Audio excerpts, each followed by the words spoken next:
Praise the Lord. Hallelujah. Hallelujah. Thank you, Lord Jesus. Amen. Hallelujah.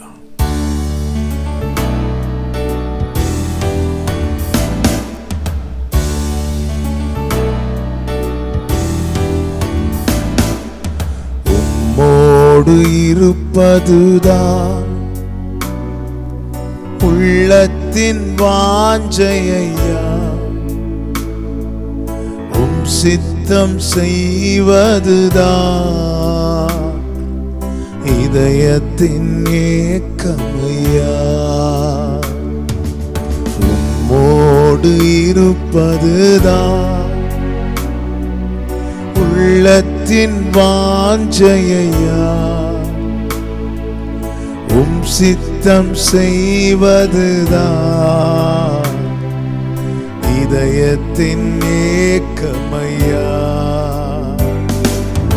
ஏசையா உம்மைத்தானே என் முன்னே நிறுத்தியுள்ளேன். ஏசையா உம்மைத்தானே என் முன்னே நிறுத்தியுள்ளேன்.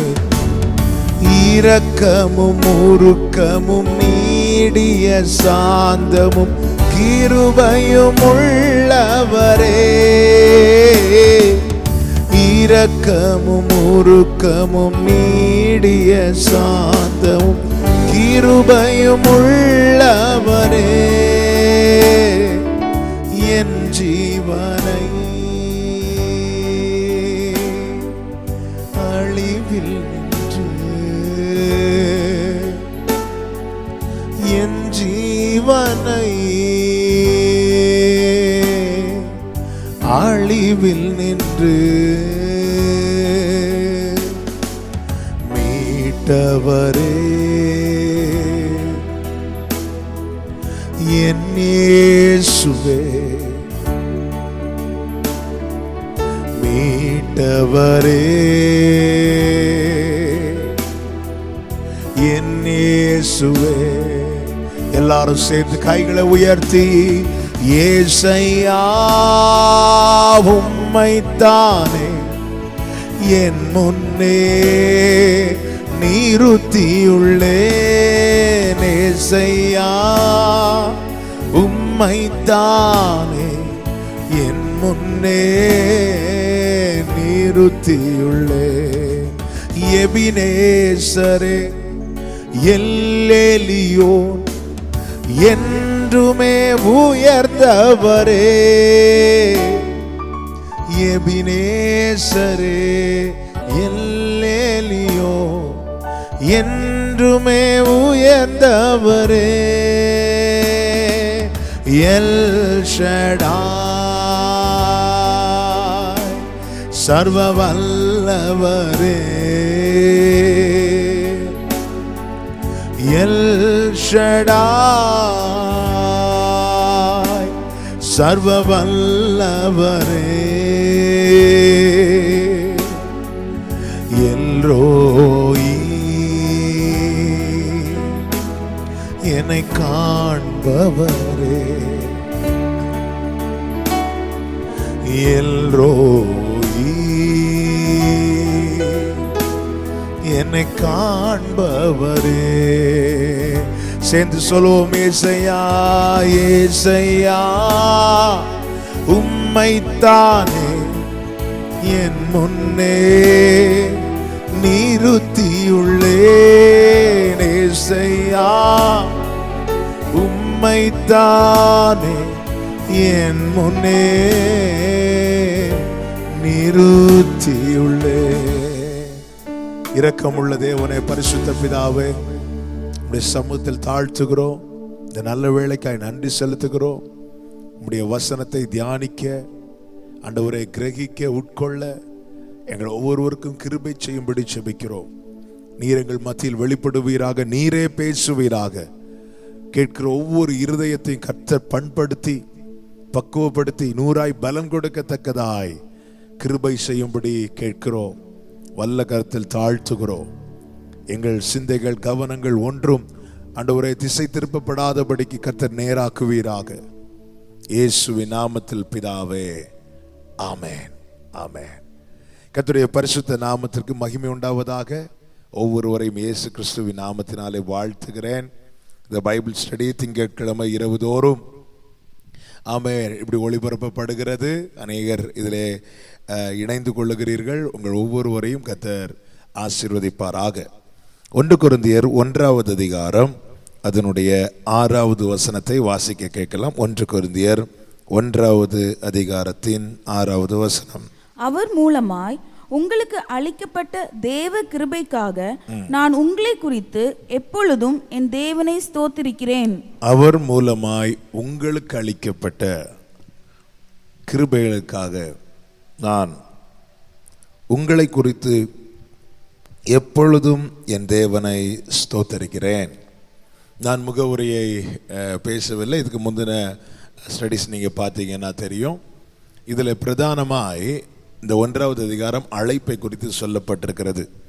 அதிலும் அந்த 3 காரியங்கள், எதற்காக தேவன் அழைத்தார் என்பதை குறித்தான 3 முக்கியமான காரியங்கள் சொல்லப்பட்டிருக்கிறது. அதில் முதல் காரியம்தான் அந்த 2வது வசனத்தில் சொல்லப்பட்டிருக்கிறது. பரிசுத்தவான்கள் ஆகும்படிக்கு அழைக்கப்பட்டிருக்கிறோம்.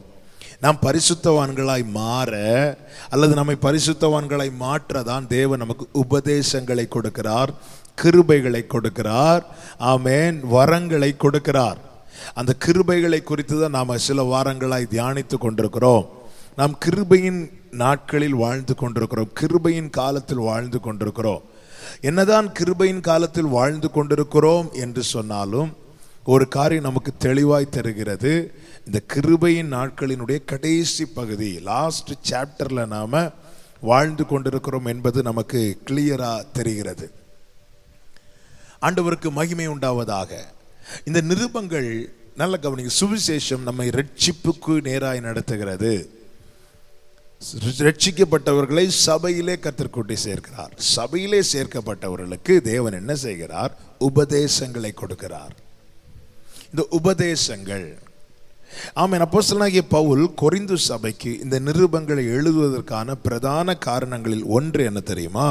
அந்த 1 கொரிந்தியர் 16வது அதிகாரம் 16வது அதிகாரத்தின் 22வது வசனத்தை வாசியுங்கள்.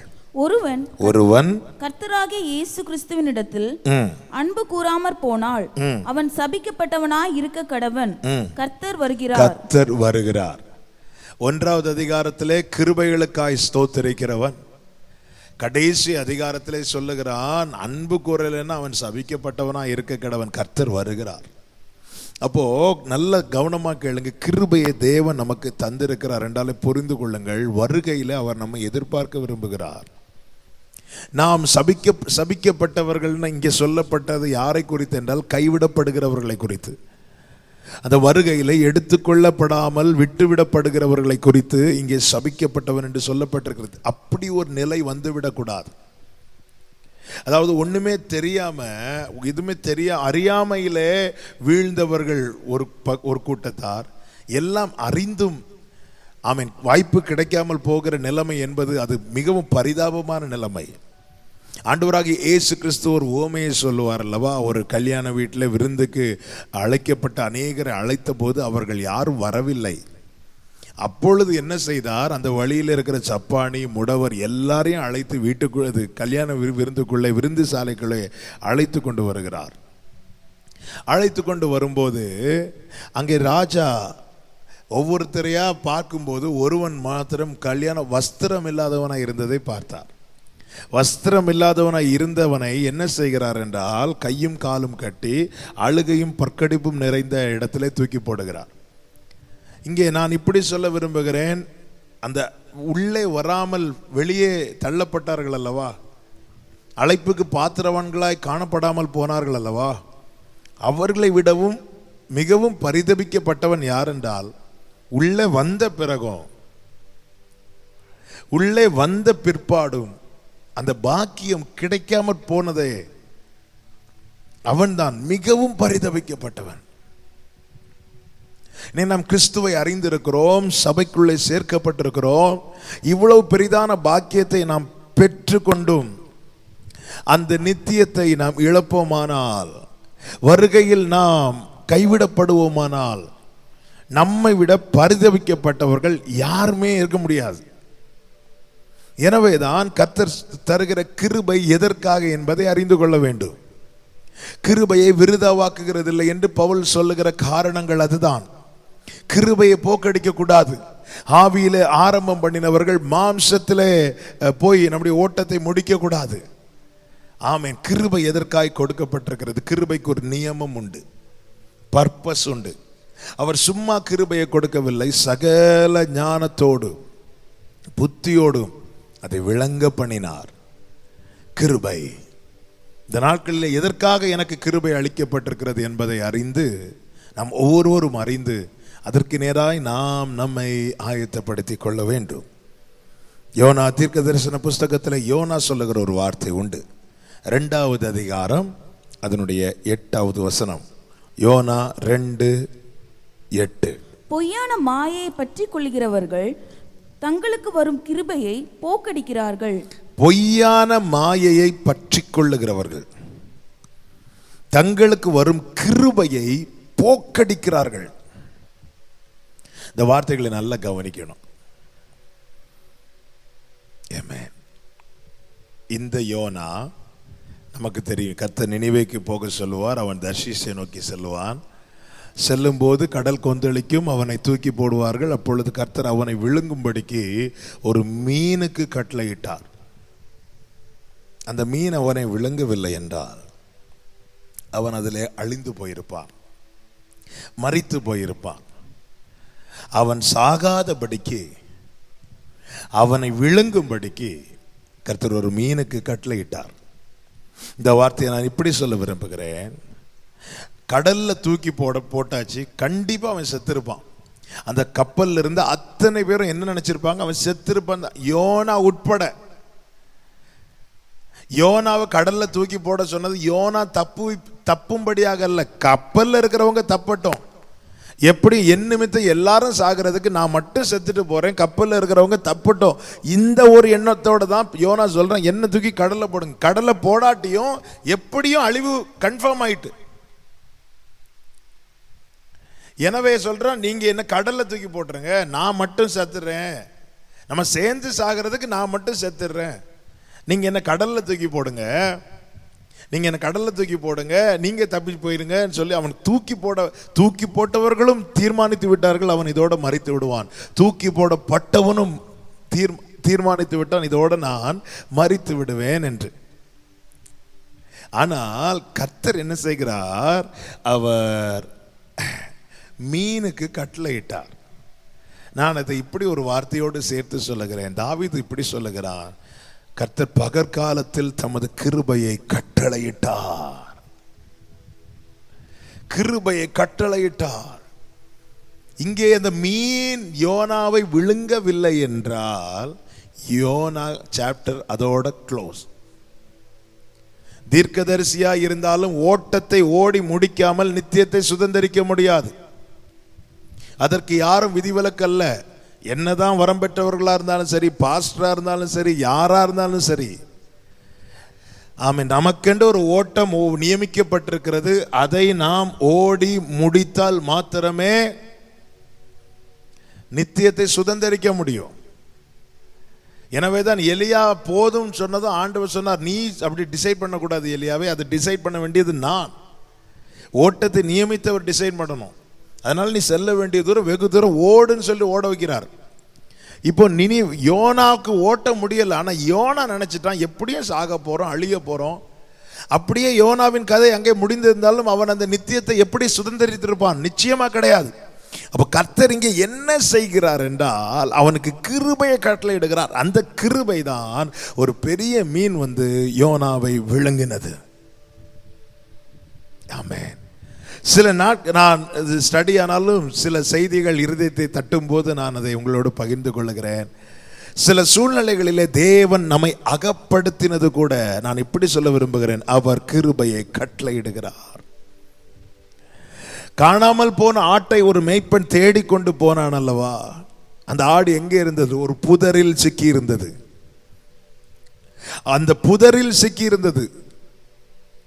அந்த மேய்ப்பன் கையில் இந்த ஆடு கிடைக்க காரணம் என்னவென்றால் அது ஒரு புதரிலே சிக்கி இருந்தபடியினாலே. அப்படி ஒரு சிக்கலை அந்த ஆட்டுக்கு தேவன் அனுமதிக்காமல் இருந்திருந்தால் அது ஓநாயின் வாயில் சிக்கி இருக்கும். ஓநாயின் வாயில் சிக்கி இருந்தால் ஒன்றுமே மீதி இருக்காது, அது பீறி போடப்பட்டிருக்கும். ஆனால் அப்படி தேவன் அனுமதிக்காமல் ஒரு புதரிலே சிக்கும்படி அனுமதித்ததுனால அதுக்கு அடுத்த ஸ்டெப் ஓட முடியாம அங்கே இருந்து சத்தமிட்டது. மேய்ப்பன் சத்தத்தை அறிவான் அல்லவா, ஓடி வந்து அந்த ஆட்டை எடுத்து தோள் மேல் போட்டுக்கொண்டு மந்தையிலே கொண்டு வந்து சேர்க்கிறார். சில சூழ்நிலைகளில் நாம் சில சூழ்நிலைகளில் சிக்கினால் நாம் சின்ன பின்னமாய் போய்விடுவோம் என்பதை அறிந்து அப்படிப்பட்ட காரியங்களில் நம்மை சிக்க விடாமல் இன்னும் சில சிக்கல்களில் தேவன் நம்மை சிக்க வைத்திருப்பதின் நோக்கம் என்னவென்றால், எப்படி கடலில் தூக்கி போடப்பட்ட யோனா காக்கப்பட ஒரு மீன் விழுங்க வேண்டியது அவசியமாக இருந்ததோ, அப்படியே இந்த நாட்களிலே ஆமென் வரப்போகிற பெரிய அழிவுக்கு நாம் தப்புவிக்கப்படும்படி நம்முடைய ஓட்டம் முழுமையாக ஓடி முடிக்கப்பட இப்படிப்பட்ட சூழ்நிலைகளிலிருந்து நாம் கடந்து போகும்படிக்கு சில காரியங்களில் சிக்கிக் கொள்ளும்படிக்கு தேவன் அனுமதித்திருக்கிறார். இதை நான் கிருபை என்று சொல்லுவேன். இப்பொழுது மீனின் வயிற்றுக்குள்ள இருந்து கர்த்தரை நோக்கி பார்க்கிறான். மீன் விழுங்கின எல்லாரும் உயிரோடு இருப்பாங்களா? நிச்சயமா கிடையாது. மீன் விழுங்குறதே அது ஆகாரம், ஆகாரத்தை தான் விழுங்கும். மீனுக்கு அது ஆகாரமாய் விழுங்குச்சு, ஆனா டைஜஷன் ஆகல, உள்ளே உட்கார வச்சிட்டார். யோனா மீனின் வயிற்றுக்குள்ள எவ்வளவு பாடுபட்டிருப்பான் அது எனக்கு தெரியாது. ஆனா மீன் எவ்வளவு பாடுபட்டிருக்கும். 3 நாள். நமக்கு தெரியும், நாம சாப்பிட்ட ஆகாரம் அந்த நேரத்தில் டைஜஷன் ஆகலை அப்படின்னா நமக்கு எவ்வளவு பிரச்சனைகளை கொண்டு வரும். இந்த மீன் 3 நாள் எவ்வளவு பாடுபட்டிருக்கும். உள்ளே யோனா தன்னுடைய ரட்சிப்புக்காய் கதறும் போது யோனாவை விழுங்கின மீன், ஆண்டவரே இவங்கிட்டது எப்படியாவது என்ன காப்பாத்துங்கப்பா. யோனா இப்படி ஜெபித்திருப்பான், ஆண்டவரே இந்த மீன் வயிற்றுலேருந்து என்னை எப்படியாவது காப்பாத்துங்க. மீன் இப்படி ஜெபம் பண்ணி இருக்கும், ஆண்டவரே இந்த தீர்க்கதரிசியால் நாம் படக்கூடிய பாடு. சில சிக்கலில் தேவன் சிக்க விட்டா கூட அந்த சிக்கலுக்கு தான் நாம சிக்கலா இருப்போமே தவிர நம்மை அது சேதப்படுத்தாதபடிக்கு கர்த்தர் காப்பார். பாருங்க, நம்ம கண்ணுக்கு முன்னாடி தெரிவது எல்லாமே நமக்கு பிரதிகூலமா இருந்தாலும் அது நடுவில் நம்ம கிருபையை பார்க்க ஆரம்பிச்சிட்டோம்னு வைங்களேன். அதுதான் யோனா என்ன சொல்லுகிறான்? 2:9 வாசிங்க. யோனா 2:9. நானோவெனில் துதியின் சத்தத்தோடே உம்மை பலியிடுவேன். ஹல்லேலூயா. நானோவெனில் துதியின் சத்தத்தோட. இதுதான் சொல்லுகிறேன். இது எங்க இருந்து சொல்லுகிறான் தெரியுமா? மீனின் வயிற்றுக்குள் இருந்து. ஆமென். பொய்யான மாயை பற்றி கொள்ளுகிறவர்கள் தங்களுக்கு வரும் கிருபையை போக்கடிக்கிறார்கள். இப்போ யோனா எப்படி பார்க்கிறான்? தனக்கு வரும் கிருபையை பார்க்கிறான். கொஞ்சம் இதை யோசித்து பாருங்க. இந்த மீன் மட்டும் யோனாவை விழுங்கல அப்படின்னா என்ன நடந்திருக்கும்? தண்ணியில மூழ்கி செத்திருப்பான். வேதம் தெளிவாய் சொல்லுகிறது. 1வது அதிகாரம் கடைசி வசனம். யோனா 1 கடைசி. யோனாவை விழுங்கும்படி ஒரு பெரிய மீனை கர்த்தர் ஆயத்தப்படுத்தி இருந்தார். அந்த மீன் வயிற்றிலே யோனாவை விழுங்கும்படி கர்த்தர் ஆயத்தப்படுத்தி இருந்தார். இது கர்த்தர் செட் பண்ணி வைத்தது, கர்த்தர் ஆயத்தம் பண்ணினது. அதற்குள்ளிருந்து அவன் கதறுகிறான். அவன் தேவன் தனக்கு தேவன் தருகிற கிருபைகளை உணர்ந்து கொள்ளுகிறான். அப்பொழுதுதான் அவன் அறிந்து கொண்டான். என்ன தெரியுமா? இப்படித்தானே எல்லாருக்கும் தேவன் கிருபைகளை கொடுக்கிறார். எதற்காக என்னை நினிவேக்கு போக சொல்லுகிறார்? அழிக்கணும்னா எதுக்கு சொல்லணும்? செஞ்சுட்டு போயிட்டே இருக்க வேண்டியதானே. யோனாவை நினிவேக்கு தேவன் அனுப்புகிறது என்பது நினிவே பட்டணத்தாருக்கு தேவன் கொடுக்கிற கிருபை. நான் சொல்லுகிற ஒவ்வொரு வார்த்தைகளையும் நீங்கள் கவனிக்கணும். ஒரு பிரசங்கம் அல்ல இது, இப்பொழுது ஸ்டடி ஆனாலும் இதில் சில சத்தியங்களை நாம் புரிந்து கொள்ளணும். யோனா அதாவது சொல்றான், பொய்யான மாயையை பின்பற்றுகிறவர்கள் தங்களுக்கு வரும் கிருபையை போக்கடிக்கிறார்கள். யோனாவை நினிவேக்கு அனுப்புவது என்பது நினிவே பட்டணத்தாருக்கு வரும் கிருபை.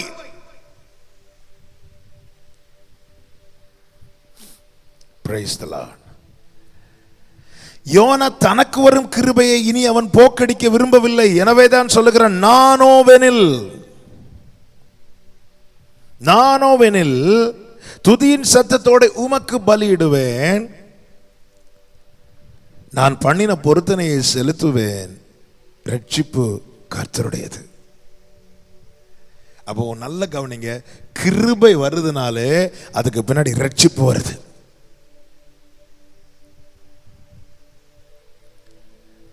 கிருபை வருதுனாலே அதுக்கு பின்னாடி ரட்சிப்பு வருது.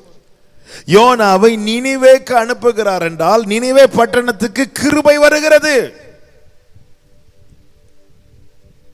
நினிவே பட்டணத்துக்கு கிருபை எதன் மூலமாய் வருகிறது? யார் மூலமாய் வருகிறது? யோனாவின் மூலமாய் வருகிறது. நினிவே பட்டணம் கிருபையை பெற்றுக்கொள்ள பாத்திரவான்களா? இல்ல, தேவ கோபத்துக்கு பாத்திரவான்கள். அதனாலதான் கர்த்தர் சொன்னார், நான் நினிவே அழிக்க போறேன் போய் சொல்லு அப்படின்னு.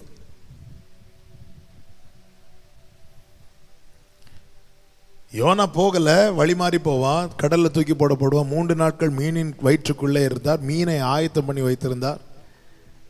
மீனை ஆயத்தம் பண்ணி வைத்திருந்தார்னா கொஞ்சம் அதை இமேஜின் பண்ணி பாருங்க. மீன் ரெடியா இருந்திருக்கும். இந்த ஒருத்தனை போய் கொஞ்ச நேரத்தில் தூக்கி போடுவாங்க. அந்த கப்பல் கூடவே டிராவல் பண்ணிட்டு இருந்திருக்கும். இப்போ தூக்கி போடுவாங்கன்னு பார்த்து அதுலேயே டயர்டாக இருக்கும். விழுங்க தான் ஆயத்தப்படுத்தினாரே தவிர வேற எதுக்கும் அனுமதிக்கல. ஆமென். என்ன பர்பஸுக்காக தேவன் பிரதிகூலங்களை அனுமதித்தாரோ அந்த நோக்கம்தான் நிறைவேறுமே தவிர நாம பயப்படுகிறபடி ஒன்றும் நடக்காது. காரணம், அனுமதித்தது கர்த்தர். இப்போ உள்ள இருந்து அவன் புரிந்து கொள்ளுகிறான், ரட்சிப்புக்காய் கதறுகிறான். அந்த 2வது அதிகாரம் நீங்க அந்த ஸ்டடி முடித்துட்டு மெதுவா ரிலாக்ஸா இருந்து வாசிங்க.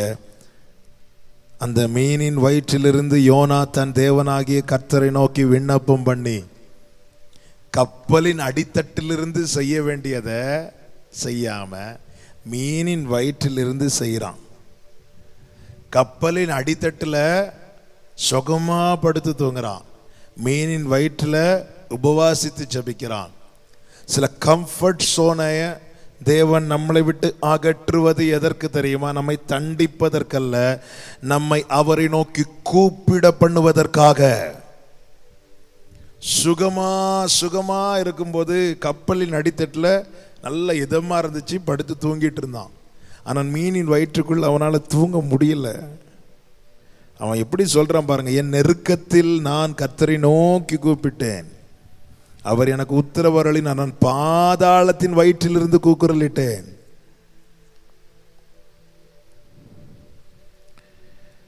Praise the Lord. 7வது வசனம், என் ஆத்துமா எனில் தொய்ந்து போகையில் கர்த்தரை நினைத்தேன், அப்பொழுது என் விண்ணப்பம் உமது பரிசுத்த ஆலயத்திலே உம்மிடத்தில் வந்து சேர்ந்தது. கப்பலின் அடித்தட்டில் இப்படி ஜெபிக்கவே இல்லை, சுகமா படுத்து தூங்குறான்.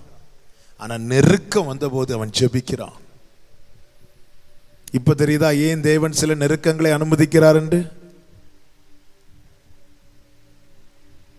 ஹல்லேலூயா. கிருபையை நீ போக்கடிக்க கூடாது. இப்பொழுது அவன் சொல்லுகிறான், பொய்யான மாயையை பின்பற்றுகிறவர்கள் தங்களுக்கு வரும் கிருபையை போக்கடிக்கிறான். நான் அதை குறித்து தான் சொல்ல முக்கியமா இந்த வார்த்தையை எடுத்தேன். ஆனாலும் யோனாவை டச் பண்ணனால சில காரியங்களை கூட நான் சொல்லி இதுக்குள்ளே நான் போக விரும்புகிறேன். இப்பொழுது அவன் சொல்லுகிறான், நானோ துதியின் சத்தத்தோட உமக்கு பலியிடுவேன், ரட்சிப்பு கர்த்தருடையது. கிருபை வருதுனாலே அதுக்கு பின்னாடி ரட்சிப்பு வருகிறது, மீட்பு வருகிறது, விடுதலை வருகிறது. ரட்சிப்பு என்று சொல்லும்போது பல விதங்களில் சொல்லப்பட்டிருக்கிறது. ஒன்று, குழியில் இருந்தவனை தூக்கி விடுகிறது ரட்சிப்பு. இன்னொன்று, நுகத்தடியை முறித்து விடுவிக்கிறது ரட்சிப்பு. கட்டுகளை அறுத்து கொண்டு வருவது ரட்சிப்பு. இதைதான் தேவன் நமக்கு செய்தார். பாவ பிடியிலிருந்து, பாவ சேற்றிலிருந்து தூக்கி எடுத்தார். பிசாசின் பிடியிலிருந்து விடுவித்தார். சாப கட்டிலிருந்து விடுவித்தார். ரட்சிப்பு வருகிறது. இன்னைக்கு எத்தனை பேர் கிருபை அனுபவிக்கிறீங்க, கிருபை ருசிக்கிறீங்க? ஆமென். கிருபை வருகிறது என்றாலே புரிந்து கொள்ளுங்கள், அதற்கு கூடவே ரட்சிப்பு வருகிறது. அதை தான் எபேசியருக்கு பவுலை கொண்டு பரிசுத்த ஆவியானவர் எழுதும் போது சொன்னார், ஆமே, நீங்கள் கிருபையினாலே ரட்சிக்கப்பட்டீர்கள், இது உங்களால் உண்டானது அல்ல. அப்ப ஒரு காரியம் நல்லா தெரியுது, கிருபையை தேவன் தருவது ரட்சிக்கப்பட. கிருபை அதிகமா கிடைக்கிறதுனால புரிஞ்சுக்கோங்க, இதுல இருந்து, இந்த கட்டில இருந்து எனக்கு ஒரு விடுதலை உண்டாக, ரட்சிப்பு உண்டாக.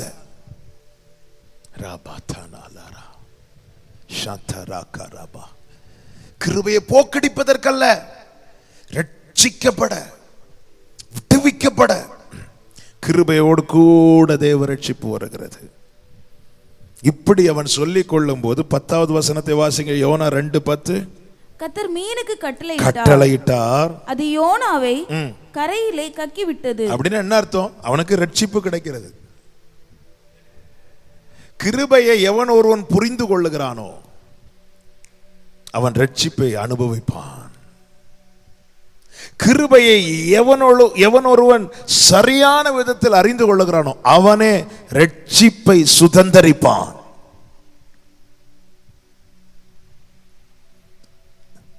அந்த 2 கள்ளர்கள் பாத்தீங்களா? ஒருவன் இயேசுவை இகழ்ந்த போது இன்னொருவன் என்ன சொன்னான்?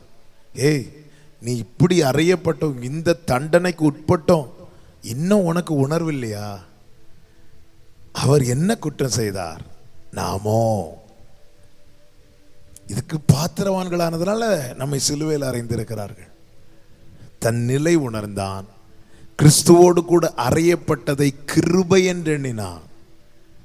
கர்த்தர் அவனுக்கு என்ன ஒரு விடுதலை கொடுத்தார். இன்று நீ என்னோடு கூட பரதீசில் இருப்பாய் என்றார். கிருபையை அறிந்து கொள்ளுகிறவன், சரியாய் புரிந்து கொள்ளுகிறவன் எவனோ அவன் ரட்சிப்பை அனுபவிப்பான் அல்லது சுதந்தரிப்பான். மீனின் வயிற்றில் இருந்தபோது யோனா அதை புரிந்து கொண்டான், யோனா அதை அனுபவித்தான், யோனா அதை ருசித்தான். அவன் அந்த ரட்சிப்பை புரிந்து கொண்டான். எந்த மீனை யோனாவை விழுங்கும்படி ஆயத்தப்படுத்தினாரோ அந்த மீனுக்கு கட்டளையிட அது யோனாவை கரையிலே கக்கிவிட்டது. கடலிலே கக்கிவிடவில்லை, கரையிலே. கடலிலே கக்கிவிட்டா யோனா கதை கடல்லே முடிச்சிருக்கும். இது கரையிலே கொண்டு வந்து கக்கிவிட்டது. அப்போ ஒன்றை நல்லா புரிந்து கொள்ளுங்கள், இன்றைய பிரதிகூலங்களை தேவன் அனுமதிக்கிறார் என்பது பர்பஸ் என்னவென்றால், அறிந்து கொள்ளுங்கள், நீ உனக்கு கொடுக்கப்பட்ட கிருபையை அறிந்து கொள்ள வேண்டும். நீ அதை சரியா எப்பொழுது புரிந்து கொள்ளுகிறாயோ அப்பொழுது அதன் பின்னாலே வருகிற ரட்சிப்பை நீ அனுபவிப்பாய் அல்லது சுதந்தரிப்பாய். கப்பலின் அடித்தட்டில் இருந்து தூங்குகிற வாழ்க்கையா, மீனின் வயிற்றிலிருந்து ஜெபிக்கிற வாழ்க்கையா? நான் இப்படி சொல்ல விரும்புகிறேன், கப்பலின் அடித்தட்டு கம்ஃபர்ட் சோனுக்குள்ள இருந்தே கர்த்தரை நோக்கி பார்க்கிறவர்களுக்கு இப்படி மீனின் வயிற்றிலிருந்து கூப்பிடுகிற ஒரு சூழ்நிலையை தேவன் அனுமதிக்க மாட்டார். இதை செய்ய தவறினதுனால இதை அனுபவிச்சார். முதல்ல பாருங்க, ஹாஸ்பிட்டல்ல ஒரு ட்ரீட்மெண்ட் போறாங்க. முதல்ல சிம்பிளா எப்படி ஹீல் பண்ணலான்னு தான் பார்ப்பாங்க. போய் போய் போய் போய் போய் அது செஞ்சு பார்ப்போம், இது செஞ்சு பார்ப்போம். ஹார்ட்ல ஏதாவது பிளாக் அப்படி ஏதாவது இருந்துச்சுன்னா ஆன்ஜியோ பண்ணி பார்ப்பாங்க. என்னெல்லாம் பண்ண முடியுமோ, இது எதுவுமே ஒர்க் அவுட் ஆகலை அப்படிங்கிற ஒரு சிச்சுவேஷனுக்குள்ள தள்ளப்படும் போது தான் வேற வழி இல்லை, ஓப்பன் ஹார்ட் சர்ஜரி பண்ணி தான் ஆகணும் அப்படின்னு சொல்லுவாங்க. எடுத்ததும் பண்ண மாட்டாங்க. முதல்ல என்னெல்லாம் பண்ண முடியுமோ, ஆப்ரேஷன் பண்ணாம ஏதாவது மெடிசின்ல பண்ண முடியுமா, அப்படி பண்ண முடியுமா, எல்லாம் பார்த்து பார்த்து எதுக்குமே இது செட் ஆக மாட்டேங்குது, இது ஒத்துழைக்க மாட்டேங்குதுங்கிற நிலைமைக்குள்ள தள்ளப்படும் போது வேற வழி இல்லைம்மா, வேற வழி இல்லையா, செஞ்சுதான் ஆகணும். என்னது, ஓப்பன் ஹார்ட் சர்ஜரி செஞ்சுதான் ஆகணுங்கிற நிலைமைக்குள்ள வருவாங்க தெரியுமா? இதே போலதாங்க, கப்பலின் அடித்தட்டில் உனக்கு ஒரு தருணம் கொடுக்கப்பட்ட போது நீ அதை போக்கடித்து நீ சுகபோகமாய் கடந்து தூங்கி கொண்டிருந்தா. இப்போ தூங்கினாலும் தூக்கம் வராது. ஏன்னா இருக்கிறது கப்பலின் அடித்தட்டில், மீனின் வயிற்றில். அவன் அதை என்ன சொல்லுகிறான் பாருங்கள். அதுக்கு அவன் கொடுக்கப்பட்ட அவன் சொன்ன வார்த்தை 6வது வசனத்தை வாசிங்க. பர்வதங்களின் அடிவாரங்கள் பரியந்தமும் இறங்கினேன். பர்வதங்களின் அடிவாரங்கள் பரியந்தமும் இறங்கினேன். 2வது வசனம், நான் பாதாளத்தின் வயிற்றிலிருந்து கூக்குரலிட்டேன். ஜீசஸ். என்ன 4வது வசனம், நான் உமது கண்களுக்கு எதிரே இராதபடிக்கு தள்ளப்பட்டேன். கப்பல் இருந்தல் அவன் தள்ளப்பட்டது, கர்த்தருடைய கண்களுக்கு முன்னாடி இருந்து தள்ளப்பட்டான். கிருபை என்ன பர்பஸுக்காக கொடுக்கப்பட்டதோ அந்த பர்பஸை நிறைவேற்றாமல் நிர்விசாரமா இருக்கிறவன் கர்த்தருடைய கண்களுக்கு எதிரே இருந்து தள்ளப்படுவான்.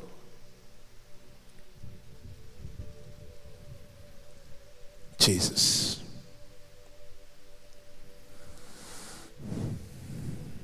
எவனுக்கு அதிகம் கொடுக்கப்பட்டதோ அவனிடத்தில் அதிகம் கேட்கப்படும். 5 கொடுக்கப்பட்டவனிடத்தில் எஜமான் 10 எதிர்பார்க்கிறார். 2 கொடுக்கப்பட்டவனிடத்தில் 4 எதிர்பார்க்கிறார். 1 கொடுத்தவனிடத்தில் மினிமம் 2. ஆனா அவன் 1ஐயும் போக்கடிக்கல, அந்த 1ஐயும் கொடுத்தான். எனக்கு இதை கொடுத்தீங்க, நான் அதை அப்படியே கொடுக்கிறேன்னா எஜமான் சம்மதிக்கவில்லை. அதை நான் செலவு பண்ணிட்டேன், அது என்கிட்ட இப்ப இல்லைன்னு கூட சொல்லல. அவர் கொடுத்தது அப்படியே கொடுத்தான். எவனிடத்தில் அதிகம் கொடுக்கப்பட்டது அவனிடத்தில் அதிகம் கேட்கப்படும். எஜமான் கொடுத்ததை திருப்பி கொடுத்துட்டான். நீங்க படிச்சீங்கன்னா தெரியும், அவன் புதைச்சு வச்சிருந்தா அந்த 1 தாலந்து எடுத்து கொடுத்துட்டான். அந்த 1 அவன் வேஸ்ட் பண்ணல, கரெக்டா கொடுத்துட்டான். ஆனா எஜமான் எதிர்பார்க்கிறது அவன் கொடுக்கல. நல்ல கவனமா கேளுங்க. தேவன் தந்ததை கொடுக்கிறோம், தேவன் எதிர்பார்க்கிறதை கொடுக்கிறோமா? Praise God. இந்த யோனாவை பாருங்க. அவனை கொடுக்கப்பட்ட கிருபையை போக்கடித்த போது அவன் கர்த்தருடைய கண்களுக்கு எதிரே இராதபடி தள்ளப்பட்டான். ஆனாலும் அவனுக்கு கிருபை கொடுக்கப்படுகிறது. அதுதான் அவனை விழுங்கும்படி மீனுக்கு கட்டளையிட மீன் அவனை விழுங்கினது. இப்பொழுது மீனின் வயிற்றில் இருப்பதை அவன் என்ன சொல்லுகிறான்? பாதாளத்தின் வயிற்றில் இருந்து கூப்பிடுகிறேன். ஜீசஸ். நான் நினைக்கிறேன் முதல்ல அவன் மீனுக்குள்ள இருப்பதை கூட அவன் லேட்டரா தான் அவன் புரிந்து கொண்டிருப்பான். தண்ணியில தூக்கி போட்டது அவனுக்கு எங்க இருக்குன்னே தெரியாம போயிருக்கும். அவன் முதல்ல கத்துறேன், நான் பாதாளத்தில் இறங்கிட்டேன் அப்படின்னு நினைச்சிருப்பான். அதுக்கப்புறம் தான் ரியலைஸ் பண்ண ஆரம்பித்திருப்பான். ஓ இல்லை, நான் கரெக்ட் இங்கே தான் இருக்கிறேன், பூமியில தான் இருக்கிறேன். இப்போ அவன் சொல்லுகிறான், பொய்யான மாயை பின்பற்றுகிறவர்கள் கிருபையை போக்கடிக்கிறார்கள், நானோ. கிருபை அவன் புரிந்து கொள்ள ஆரம்பித்தான். கிருபையை சரியாய் உணர ஆரம்பித்த போது அதன் பிற்பாடு வந்த ரட்சிப்பை அவன் சுதந்தரித்தான். அதுதான் கர்த்தர் மீனுக்கு கட்டளையிட்டார், அது யோனாவை கரையிலே கக்கிவிட்டது. இப்ப யோனா எங்க நேரா போறான் அப்படின்னா நினிவேக்கு போறான். நல்ல கவனமா கேளுங்க. இந்த யோனா நினிவேக்கு வருவதுதான் கர்த்தரால் நினிவே பட்டணத்தாருக்கு வரும் கிருபை. ஆண்டவராகிய இயேசு கிறிஸ்துவினிடத்தில் அடையாளத்தை கேட்டார்கள் அல்லவா? அப்பொழுது இயேசு ஒரே ஒரு அடையாளத்தை தான் சொல்லுவார். என்ன தெரியுமா? யோனா. யோனா மீனின் வயிற்றில் 3 நாட்கள் இருந்தது போல மனுஷகுமாரனும் 3 நாட்கள் பூமிக்கு அடியில், பூமியின் வயிற்றில். எப்படி யோனா 3 நாட்கள் மீனின் வயிற்றிலிருந்து வெளியே வந்த பிறகு நினிவே பட்டணத்துக்கு ரட்சிப்பு வந்ததோ, அதே போலதான் மனுஷகுமாரனாய் வந்த என் ஆண்டவராகிய இயேசு கிறிஸ்து சிலுவையில் அடிக்கப்பட்டு மரித்து 3 நாட்கள் அவர் கல்லறையில் வைக்கப்பட்டு அவர் உயிரோடு எழுந்து அதன் பிற்பாடு இந்த மனுக்குலத்துக்கு மீட்பு ரட்சிப்பு உண்டானது. பொய்யான மாயை பின்பற்றுகிறவர்கள் தங்களுக்கு வரும் கிருபையை போக்கடிக்கிறார்கள். இந்த நினிவே பட்டணத்தாருக்கு வரும் கிருபை என்ன? யோனா மூலமாய் கொடுக்கப்படுகிற கர்த்தருடைய வார்த்தை.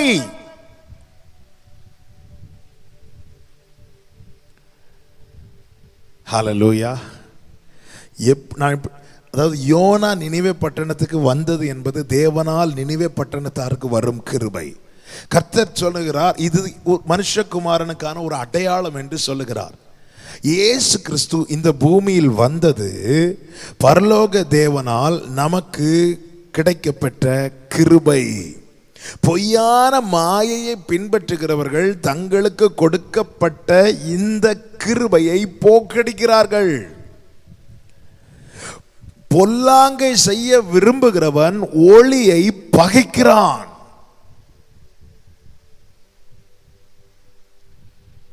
ஆனா அந்த நினிவே பட்டணத்தார் கிருபையை போக்கடிக்கவில்லை. அவர்கள் சத்தத்தை கேட்டார்கள், சத்தத்தை உள்வாங்கினார்கள், உணர்ந்தார்கள், உடைந்தார்கள், அழுதார்கள், உருவாக்கப்பட்டார்கள், கிருபையினால் ரட்சிக்கப்பட்டார்கள். அதன் பிறகு அந்த பட்டணத்துக்கு ரட்சிப்பு வந்தது. கர்த்தர் கவிழ்க்கவில்லை, கர்த்தர் அழிக்கவில்லை, கர்த்தர் மீட்டார் என்று நாம் இந்த 3வது அதிகாரத்திலே பார்க்கிறோம். கிருபையை ஒரு நாளும் போக்கடிக்க கூடாது. பொல்லாத பொய்யான மாயை பின்பற்றுகிறவர்கள். மாயைனா என்ன? நம்ம எல்லாருமே கிருபையை பெற்றிருக்கிறோம். பொய்யான மாயை பற்றி கொள்ளுகிறவர்கள் கிருபையை போக்கடிக்கிறார்கள். மாயை என்றால் என்ன? மாயை என்றால் சத்தியம் அல்லாதவைகள், உண்மை அல்லாதவைகள், நித்தியம் அல்லாதவைகள் எல்லாமே மாயை. மாயை என்றால் அழிந்து போகிறவைகள். மாயைனா காணாம போகக்கூடியவை, மாய்ந்து போகக்கூடியவை, அழிந்து போகக்கூடியவை. இவைகள் எல்லாமே மாயை. இவைகளை பற்றி கொள்ளுகிறவர்கள் கிருபையை போகடிக்கிறார்கள். ஏசாயா 26:3 சொல்லப்பட்டிருக்கு, உம்மை உறுதியாய் பற்றி கொண்ட மனதையுடையவன். இப்ப 2 கூட்டத்தார் இருக்கிறாங்க. ஒன்று கிறிஸ்துவை பற்றி கொண்டவர்கள், 2 மாயையை பற்றி கொண்டவர்கள். கிறிஸ்துவை பற்றி கொண்டவர்களை கிறிஸ்து நித்தியத்துக்குள்ளே கொண்டு போகிறார். மாயையை பற்றி கொண்டவர்களை மாயை வெட்கப்படுத்துகிறது. அல்லது மாயையை பற்றி கொள்ளுகிறவர்கள் இன்னைக்கு பற்றி கொண்டிருக்கும் போது நாளைக்கு பார்க்குறாங்க அந்த மாயை மாய்ந்து போகிறது, ஒண்ணுமே இல்லாமல் போகிறது. எத்தனை பேர், விசேஷமா இந்த நாட்களில் எத்தனையோ பேருக்கு வேலை இல்லை தெரியுமா? நேற்று வரைக்கும் நல்ல சம்பளம் வாங்கிட்டு இருந்தாங்க, திடீர்னு கம்பெனி ரொம்ப டைட் ஆகுது, 10 பேரை பிரிச்சு விடுறாங்க. நேற்று வரை அந்த சம்பளத்தை நம்பி வாழ்ந்துட்டு இருந்தாங்க, இன்னைக்கு அது இல்லை. மாயையை பற்றி கொள்ளாதே. ஜீசஸ். நாம் எதை பற்றி கொள்ளுகிறோம்? ஆண்டவர் என்ன சொல்லுகிறார்? மலைகள் விலகினாலும் பர்வதங்கள் நிலை பெயர்ந்தாலும் என் கிருபை உன்னை விட்டு விலகாதிருக்கும் என்றார். அப்போ மலை போல் நம்பி இருக்கிறவைகள் திடீரென்று நம்மை அறியாமலே விலகி போகும், கிருபை விலகாது. அப்போ இந்த பர்வதத்தை பற்றி கொண்டிருக்கிறவன் பர்வதம் உருகும் போது அவன் பிடி தளர்ந்து போய்விடும். மலை போல சில காரியங்களை, இம்மைக்குரிய சில காரியங்களை நம்பி அதை பற்றி கொண்டிருக்கும் போது அவைகள் நிலை பெயர்ந்து போகும்போது, அது இல்லாம போகும்போது நம்முடைய பிடி தளர்ந்து விடும், நாம் தளர்ந்து விடுவோம். ஹல்லேலூயா. பிரசங்கி எழுதும்போது சாலமோன் இப்படி சொல்லுகிறார். 2வது அதிகாரம் அதனுடைய 1வது வசனத்தை வாசிங்க. 2வது அதிகாரம் 1வது வசனம். நான் என் உள்ளத்திலே சொல்லிக் கொண்டது என்னவென்றால், நான் என் உள்ளத்திலே சொல்லிக் கொண்டது என்னவென்றால், வா இப்பொழுது உன்னை சந்தோஷத்தினாலே சோதித்து பார்த்தேன், சந்தோஷத்தினாலே சோதித்து பார்த்தேன், இன்பத்தை அனுபவி என்றேன். இதோ அதுவும் மாயையா இருந்தது. அதுவும் மாயையா இருந்தது. என்ன சந்தோஷம், என்ன இன்பம், எதனால கிடைக்கப்பட்ட சந்தோஷம், எதனால கிடைக்கப்பட்ட இன்பம் என்று 3 முதல் சொல்லப்பட்டிருக்கிறது. 3வது வசனத்தை வாசியுங்கள். வானத்தின் கீழே மனுபுத்திரர் உயிரோடு இருக்கும் நாளளவும் பெற்று அனுபவிக்கத்தக்கது இன்னதென்று அறியும் பொருட்டு என் இருதயத்தை ஞானத்தால் தேற்றி கொண்டிருக்கும் போது. வானத்துக்கு கீழே மனுஷன் அனுபவிக்கிற காரியங்கள், இதைதான் 1வது வசனத்தில் சொல்றான், அதுவும் மாயை. அப்போ ஒரு விஷயம் கிளியரா இங்க சாலமோன் தன்னுடைய அனுபவத்திலும் தன்னுடைய ஞானத்திலும் சொல்லி எழுதுகிறார். இந்த வானத்துக்கு கீழே ஒரு மனிதனுக்கு மகிழ்ச்சி கொடுக்கும்படியாய் காணப்படுகிறது எல்லாமே மாயை. யோனாவை கொண்டு ஆவியானவர் எழுதி வைக்கிறார், இந்த மாயையை பற்றி கொள்ளுகிறவன் கிருபையை போக்கடிக்கிறான். அப்ப ஒரு விஷயம் கிளியரா தெரியுது, கிருபை என்பது மாயையை பற்றி கொள்வதற்காய் கொடுக்கப்படவில்லை.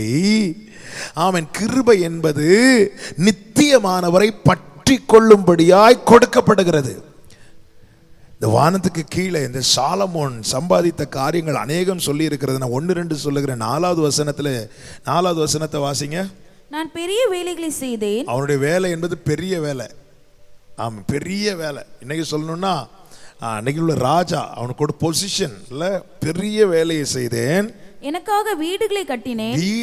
வீடுகளை கட்டினேன். 1க்கு 2 வீடுகளை கட்டினேன். 7வது வசனம், வேலைக்காரரையும் வேலைக்காரிகளையும் சம்பாதித்தேன். வீட்டிலும் வேலைக்காரர் பிறந்தார்கள். எனக்கு முன் எருசலேமில் இருந்த எல்லாரை பார்க்கிலும் ஆடு மாடு முதலான திரண்ட ஆஸ்திகள் எனக்கு இருந்தது. மற்றவங்களை விட நான் நிறைய வச்சிருக்கணும்.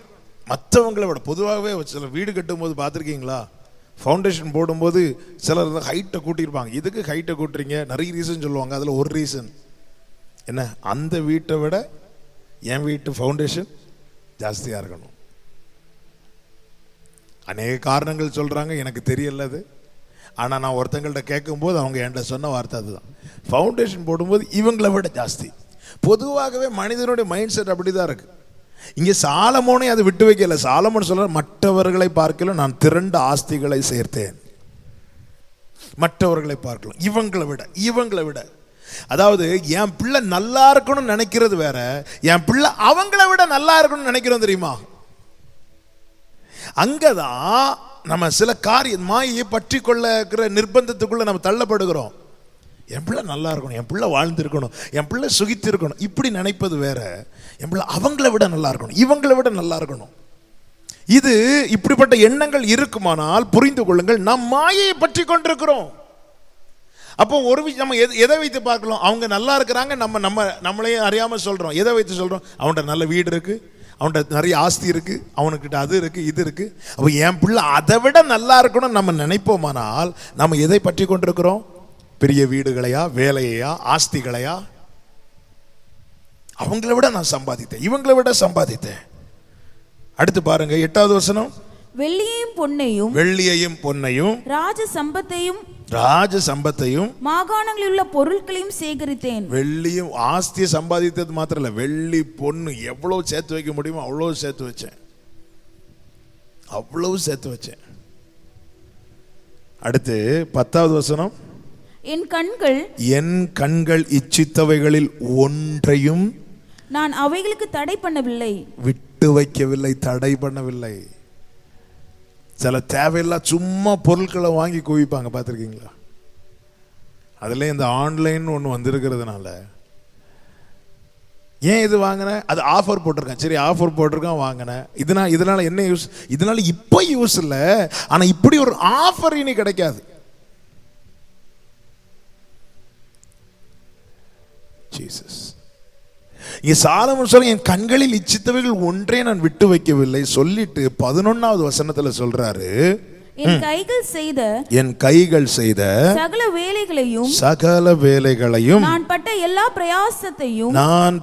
எல்லா பிரயாசத்தையும் கண்ணோக்கி பார்த்தேன். இதோ மாயையும், எல்லாம் மாயை. எதெல்லாம்? பெரிய வீடு, பெரிய வேலை, திரண்ட ஆஸ்தி, வெள்ளி பொண்ணு, நான் சேகரித்த எல்லாம் மாயையும் மனதுக்கு சஞ்சலமுமாயிருந்தது. என கேட்டுக்கொண்டிருக்கிற அன்பு சகோதரா சகோதரி, கிருபையில வாழ்கிறோம். எல்லாருமே ஒத்துக்கொள்வோம், நான் கிருபையில தான் நிற்கிறேன், நான் நிற்பது கிருபை. இந்த கிருபையினால நம்ம எதை பற்றி கொள்ளுகிறோம்? இங்க பாருங்க, வீடு, சம்பாத்தியம், இதெல்லாம் வேண்டான்னு நான் சொல்லல, இதெல்லாம் தேவன் தருகிறது, பெற்றுக்கொள்ளுகிறோம் இவைகளை. ஆனா இவைகளை பெற்றுக்கொண்ட இவைகளை நாம் ஒரு நாளும் பற்றி கொள்ளக்கூடாது. ஏன்னா இதெல்லாம் மாயை, இதெல்லாம் மாயை. மாயையை பற்றி கொண்டிருப்போமானால் அந்த மாயை மாய்ந்து போகும்போது நம்முடைய பிடி தளர்ந்து விடும். ஆனால் உம்மை உறுதியாய் பற்றி கொண்ட மனதை உடையவன் உம்மையே நம்பி இருக்கிறபடியால் நீர் அவனை பூரண சமாதானத்துடன் காத்துக்கொள்வீர். நம்முடைய சந்தோஷமும் நம்முடைய நம்பிக்கையும் இந்த மாயையின் மேல் இருக்குமேயானால் இது மாய்ந்து போகும்போது நம்முடைய நம்பிக்கையும் நம்முடைய சந்தோஷமும் எல்லாமே காணாமல் போய்விடும். இந்த யோனா புஸ்தகத்திலே ஒரு காரியத்தை நான் சொல்லுகிறேன். யோனா பாருங்க 4வது அதிகாரத்தில் யோனா பாருங்க போய் தீர்க்க தரிசனம்லாம் சொல்லிடுவார். சொல்லிட்டு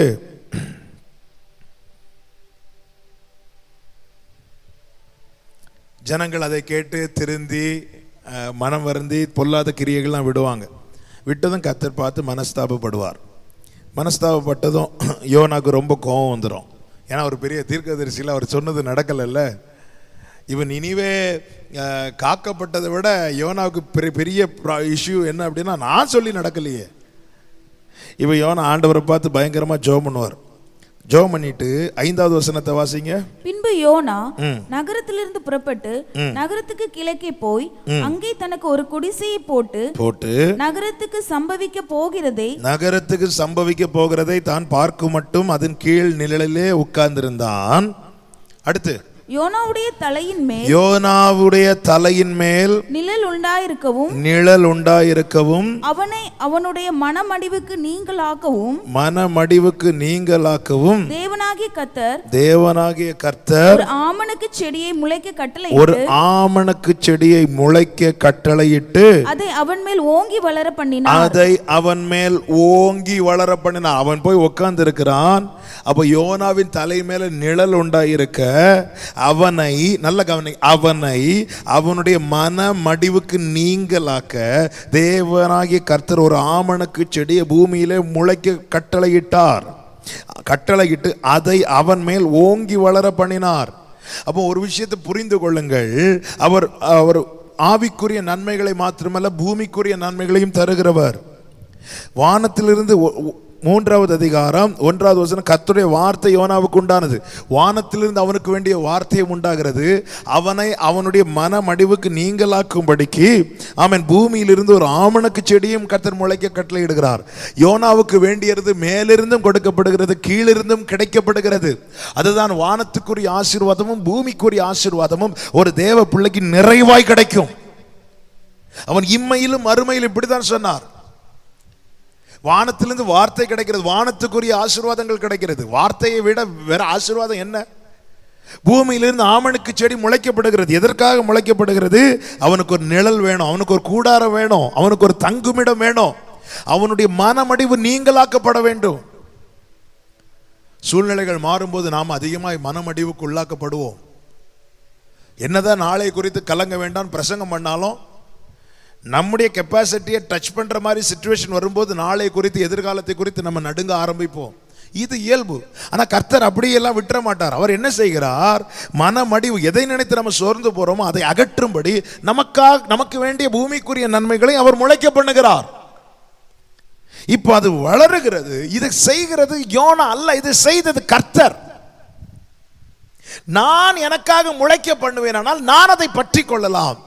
என்னுடைய கிரியையினால என்னத்தை செய்ய முடியும்? ஒண்ணுமே பண்ண முடியாது. நீங்க அந்த பிரசங்கி 2ல சாலமோன் சொல்லுகிறாரே, அவன் சம்பாதித்தது எல்லாத்துக்கும் அவன் பயன்படுத்தினது என்ன அப்படின்னு பார்த்தா அவனுடைய ஞானம். அந்த ஞானத்தை கொடுத்தது யாரு? கர்த்தர். சிறு வயதில் அவனுக்கு தரிசனமாகி கேட்பார்ல, என்ன கேட்பார்? உனக்கு என்ன வேணும் அப்படின்னு. அவன் சொல்லுவான், எனக்கு ஞானத்தை தாங்கன்னு.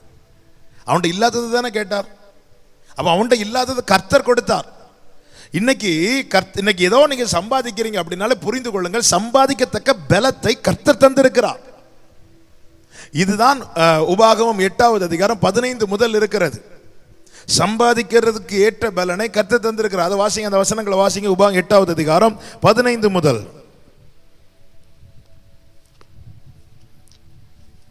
உபாகமம் 8வது அதிகாரத்தின் 15 முதல். உன்னுடைய பின்னாட்களில் உனக்கு நன்மை செய்யும் பொருட்டு உன்னை சிறுமைப்படுத்தி உன்னை சோதித்து கொள்ளிவாய் சர்ப்பங்களும் 16வது வசனம், உன் பிதாக்கள் அறியாத மன்னாவினால் வனாந்திரத்திலே உன்னை போஷித்து வந்தவருமான உன் தேவனாகிய கர்த்தரை நீ மறவாமலும். 17வது வசனம், என் சாமர்த்தியமும் என் சாமர்த்தியமும் என் கைபலனும் என் கைபலனும் இந்த ஐஸ்வர்யத்தை எனக்கு சம்பாதித்தது என்று இந்த ஐஸ்வர்யத்தை எனக்கு சம்பாதித்தது என்று நீ உன் இருதயத்தில் சொல்லிக் கொள்ளாமலும் இருந்து எச்சரிக்கையா இருந்து உன் தேவனாகிய கர்த்தரை நினைப்பாயாக.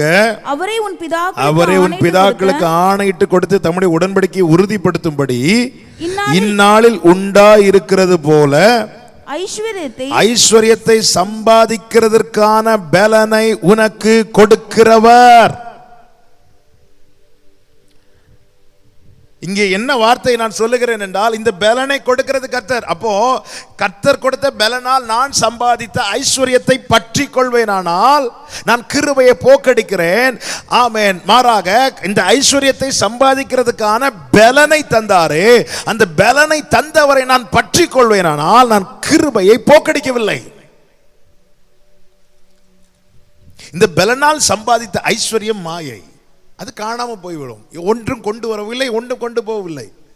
எவ்வளவுதான் பெரிய வீடு கட்டினாலும், இப்ப பாருங்க, இந்த கொள்ளை நோயினால ஆயிரக்கணக்கான மரணங்கள். படித்தவன் என்று படியாதவன் என்று வித்தியாசம் இல்லை, ஏழை என்று பணக்காரன் என்று வித்தியாசம் இல்லை. ஆனால் பரிதாபம் என்ன தெரியுமா? ஒழுங்கான ஒரு அடக்காராதனை கூட நடத்த முடியாத பரிதாப நிலை. கூட்டம் கூட்டமாக கியூல நிற்கிறாங்க. கல்லறை தோட்டங்களில் இடம் இல்லை, மோர்ச்சரியில் எங்கேயுமே பிளேஸ் இல்லை. சில வீடியோஸ் பார்த்தேன், வழியிலே தூக்கி போட்டு போறாங்க, கடல்ல தூக்கி போட்டு போறாங்க. என்ன சம்பாதித்து என்னத்துக்கு? ஹல்லேலூயா. கர்த்தர் தந்த பலத்தால் நாம் சம்பாதிக்கிற ஐஸ்வர்யமாகட்டும், வீடாகட்டும், பொன்னாகட்டும், ஆஸ்தி ஆகட்டும், இவைகள் மேல, அதாவது பற்றி கொள்வதுன்னா என்ன அப்படி தெரியுமா? இவைகள் மேல நம்முடைய மனம் இருப்பது. உன்னுடைய பொக்கிஷம் எங்கே இருக்கிறதோ அங்கே உன்னுடைய இருதயம் இருக்கும். உங்கள் பொக்கிஷத்தை பரலோகத்தில் சேர்த்து வைங்கள்னு சொல்றார். அப்போ பூமிக்குரியதுவைகளை நீ உன்னுடைய பொக்கிஷமா எண்ணாதே. எண்ணினால் உன் இருதயம் அவன் நித்தியத்தை எடுத்த காரியங்கள் மேல் இருக்காது, பூமிக்கு அடுத்த காரியங்கள் மேல் இருக்கும். அவைகளை தான் பற்றி கொண்டிருக்கும். இந்த பூமியில் வாழ்வதற்கு வேண்டிய ஐஸ்வர்யத்தை சம்பாதிக்கத்தக்க பலத்தை கர்த்தர் உனக்கு தருகிறார். கர்த்தருக்கு ஸ்தோத்திரம். சாலமோன் ஐஸ்வர்யத்தை கேட்கவில்லையே, சாலமோன் ஞானத்தை மட்டும்தானே கேட்டான். கர்த்தரும் ஐஸ்வர்யத்தை சேர்த்துல கொடுக்கிறார். ஒருவனையும் தரித்திரனாய் கஷ்டப்படுத்துவதில் அவருடைய நோக்கம். அவர் ஐஸ்வர்ய சம்பூர்ணராக இருக்கிறார். நினைப்பதற்கும் வேண்டிக் கொள்வதற்கும் மேலே தருவார். ஆனா இங்க என்ன பிரச்சனை அப்படின்னா, கர்த்தர் தந்த பலத்தால் சம்பாதித்த ஐஸ்வர்யத்தை தான் நம்மில் அநேகர் பற்றி கொள்ளுகிறோமே தவிர, இந்த ஐஸ்வர்யத்தை சம்பாதிக்க தந்த சம்பாதிக்கிறது கேட்ட பலனை தந்தார். இந்த பலனை தந்தவரை நாம் பற்றி கொள்வதை விட்டு விடுகிறோம். ஆமென். இந்த யோனாக்கு அதுதான் பிரச்சனை ஆச்சு. 4வது அதிகாரம் 6வது வசனம், யோனாவினுடைய தலையின் மேல் நிழலுண்டா இருக்கவும் அவனை அவனுடைய மனமடிவுக்கு நீங்களாக்கவும் தேவனாகிய கர்த்தர் ஒரு ஆமணக்கு செடியை முளைக்க கட்டளையிட்டு அதை அவன் மேல் ஓங்கி வளர பண்ணினார். அடுத்த வார்த்தை, அந்த ஆமணக்கின் மேல் யோனா மிகவும் சந்தோஷப்பட்டான். யோனாவே, உன் சந்தோஷம் என்ன யோனாவே? அந்த ஆமணக்கின் மேல் நீ உன் மேல வெயில் படுறத பார்த்து கர்த்தர் அல்லவா உனக்காக ஒரு ஆமணக்கு செடியை முளைக்க பண்ணினார். கர்த்தர் அல்லவா உன் மனமடிவை நீக்கினார். நீ எதன் மேல சந்தோஷப்பட்டிருக்கணும் தெரியுமா? ஆமணக்கின் மேல அல்ல, இந்த ஆமணக்கின் செடியை என் மேல் முளைக்க பண்ணின கர்த்தர் மேல அல்லவா சந்தோஷப்பட்டிருக்கணும். ஆமணக்கின் மேல் சந்தோஷப்பட்டான். அடுத்த வார்த்தை வாசிங்க. மறுநாளிலோ கிழக்கு விழுக்கும் நேரத்தில் தேவன் ஒரு பூச்சியை கட்டளையிட்டார். அது ஆமணக்கு செடியை அரித்து போட்டது, அதனால் அது காய்ந்து போயிற்று. சூரியன் உதித்த போது தேவன் உஷ்டமான கீழ்காட்டை கட்டளையிட்டார். அப்பொழுது வெயில் யோனாவுடைய தலையில் படுகிறதினால் அவன் சோர்ந்து போய் தனக்குள்ளே சாவை விரும்பி, நான் உயிரோடு இருக்கிறதே. நல்ல கவனிங்க. நேத்து அவன் ஆமணக்கின் மேல் சந்தோஷப்பட்டான், இன்னைக்கு இந்த ஆமணக்கு இல்லை. இதுதான் நான் இவ்வளவு நேரம் சொல்லிட்டு இருக்கிறேன். பொய்யான மாயையை பற்றி கொள்ளாதே. நீ கிருபை வேஸ்ட் பண்ணிட்டு இருக்கிற. அந்த பொய்யான மாயை என்பது ஒரு பூச்சிக்கு நிக்காது, ஒரு வெயிலுக்கு நிக்காது. அவர் ஒரு பூச்சியை கட்டளையிட்டார். ஆமணக்கு அவுட்டு.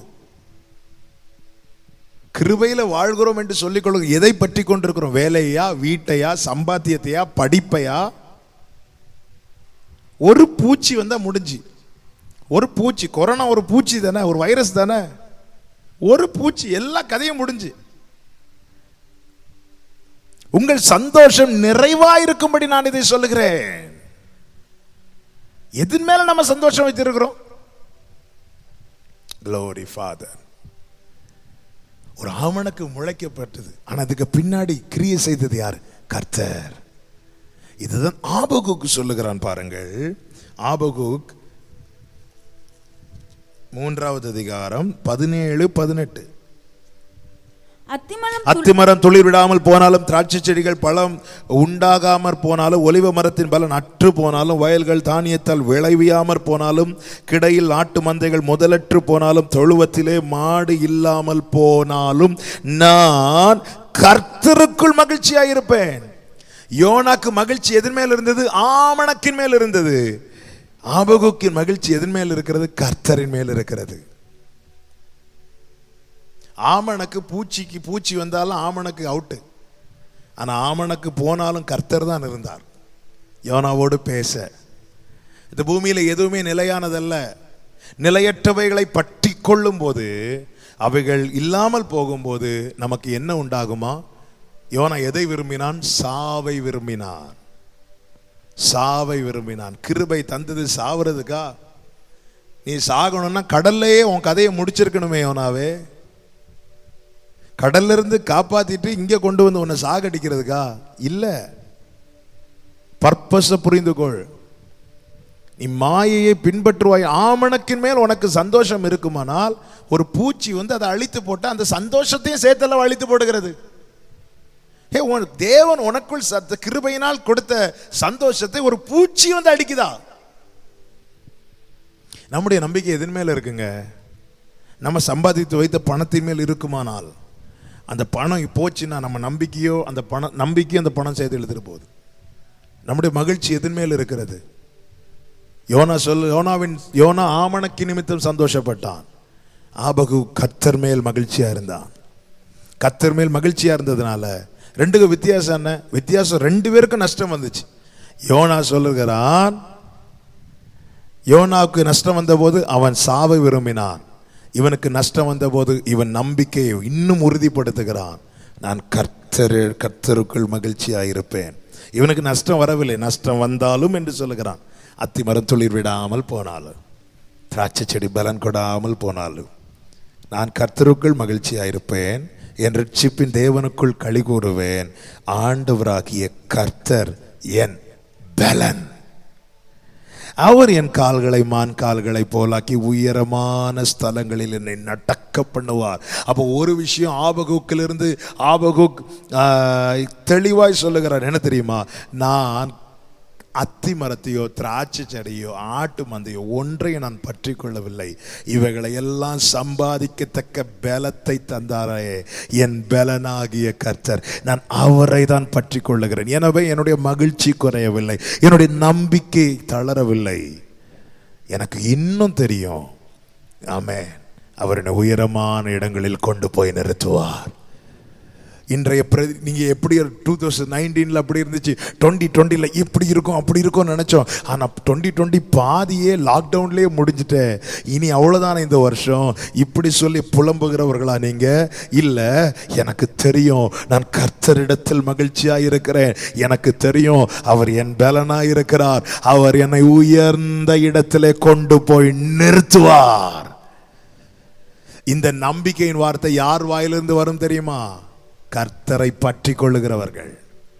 பொய்யான மாயையை பற்றி கொள்ளுகிறவர்கள், அது யோனாவா இருந்தாலும் அவன் சாவை தான் விரும்புவானே தவிர நம்பிக்கை விரும்ப மாட்டான். இப்படிப்பட்ட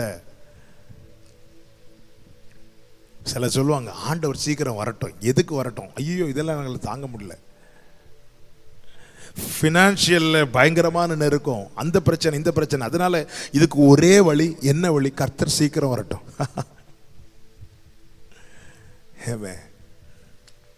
வருகை எதுக்கு வரணும்னு ஆசைப்படணும்? அவரோடு கூட இருக்கணும். இப்படி ஆசைப்படுறது வேற. இதுலேருந்து எஸ்கேப் ஆகணும், அதுலேருந்து எஸ்கேப் ஆகணும். சின்ன வயசில் ஸ்கூல்லாம் படிக்கும்போது எக்ஸாமுக்கு பேப்பர் தராங்கன்னா அதுக்கு முந்தின நாள் ஆண்டவரே வருகையெல்லாம் இருக்கணும்னு அப்போ தான் சண்டே கிளாஸில் கேட்டுட்டு வந்திருப்போம். அப்போ ஒரு ஆசை வரும் தெரியுமா? ஏசு வர மாட்டாரா, தூக்கிட்டு போயிட மாட்டாரா? எதுக்கு? அடுத்த நாள் எக்ஸாம் பேப்பர் கிடைக்கும்.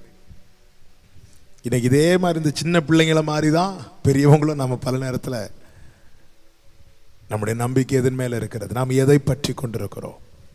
என்னை கேட்டுக்கொண்டிருக்கிற அன்பு சகோதரா சகோதரி, மாயையை பற்றி கொண்டு கிருபையை போக்கடிக்காதபடி பாருங்கள். மாயை பற்றி கொள்ளுகிறவர்கள் கிருபையை போக்கடிக்கிறார்கள். பிரசங்கி 6வது அதிகாரம் 11வது வசனத்தை வாசிங்க. நான் ஜெபிக்க விரும்புகிறேன். பிரசங்கி 6:11. மாயையை பெருக பண்ணுகிற அநேக விஷயங்கள், மாயையை பெருக பண்ணுகிற அநேக விஷயங்கள் உண்டாயிருக்கிறபடியால் அதனாலே மனுஷருக்கு பிரயோஜனம் என்ன? அதனாலே பிரயோஜனம் என்ன? இன்னைக்கு பாருங்க, இன்னைக்கு கொஞ்சம் தளர்வுகள் இருக்கு. சில கடைகள் ஓப்பனா இருக்கு. லாக்டவுன் போட்ட அந்த ஃபர்ஸ்ட் 21 days கடைகள் எல்லாம் க்ளோஸ் ஆயிருக்கு. கையில் பணம் இருக்கு, ஆனால் ஒரு பன்னு கூட வாங்க முடியாது. பாக்கெட்டில் பணம், கையில் பணம், ஒரு பன் அல்லது ஒரு பாக்கெட்டு பிரெட்டு கூட வாங்க முடியாது. இப்போ அந்த பணத்தை கையில் எடுத்து வச்சு என்ன சொல்லலாம்? இதனால பிரயோஜனம் என்ன?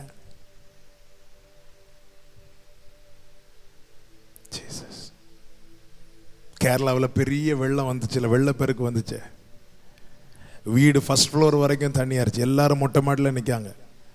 அதில் படித்தவன் யார், படியாதவன்னு தெரியாது, உயர்ந்தவன் தாழ்ந்த ஒன்றும். அங்கே எல்லாம் மொட்டை மாடியில் நிற்காங்க. சாப்பிடணுமா மொட்டை மாடிக்கு வா, மொட்டை மாடிக்கு வந்து இப்படி பார்த்துட்டு இருக்கு. எதுக்கு இப்படி பார்க்கணும்? ஹெலிகாப்டர்லேருந்து பொட்டலம் தூக்கி போடுவாங்க. வீட்டுக்குள்ளே பீரோவில் நகை இருக்கு, அநேக இடங்களில் வாங்கின சொத்து பத்திரம் இருக்கு, பணம் இருக்கு, எல்லாம் இருக்கு.